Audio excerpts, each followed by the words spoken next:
Trudeau will even keep people who just walk across Roxham Road.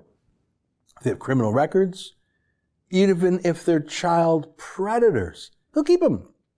Here's a sex offender faking it as a refugee. Good enough for Trudeau, though. Everyone is welcome.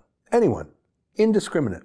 No need to actually be a real refugee. No need to be in Canada's own interests. It's all about open borders. I've never heard of anyone turned away by Trudeau. Have you? Until now. Look at this. Published in the Globe and Mail. I criticize the Globe a lot, but on their China coverage, like their coverage of Jody Wilson-Raybould, I must give credit where it's due. The Globe has had the best coverage of the China crisis of any Canadian newspaper other than the Epoch Times, and that's one of the reasons why Trudeau refuses to take their questions at his daily scrums too. Isn't that funny? Let me read this story, which just happens to be written by Bob Fife and Steve Chase, the two Globe reporters who did the heavy lifting on the Jody Wilson-Raybould stories, by the way.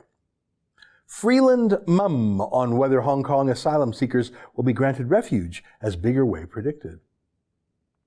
Deputy Prime Minister Chrystia Freeland asked about dozens of asylum claims made by Hong Kong protesters in Canada, praised the rich contribution immigrants from this former British colony have made to this country, but declined to indicate whether Ottawa would grant the applicants refuge. Now, I suppose that's technically fair enough. It would be inappropriate for a political cabinet minister to prejudge the outcome of a refugee application, which is a bureaucratic or a quasi-judicial decision. It would be like a politician weighing in on a court case.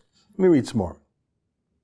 The 46 would-be refugees from Hong Kong applied for asylum claims between January 1st and March 31st, 2020. The claims, which are all pending, were received at airports, Canada Border Security Agency bureaus, and Immigration, Refugee and Citizenship Canada offices across the country. Many of those claiming asylum in Canada face charges in Hong Kong in connection with the protests. Well, that's the thing, isn't it? Trudeau loves open borders. He loves them. Everyone's welcome. Terrorists, rapists, registered sex offenders, criminals. But yikes, a democracy activist from Hong Kong? As in the people who love freedom so much they're willing to stand up to the Chinese Communist Party and risk another Tiananmen Square massacre? Yikes, those are the people that Trudeau would consider. He hates those people. I mean, he hates them.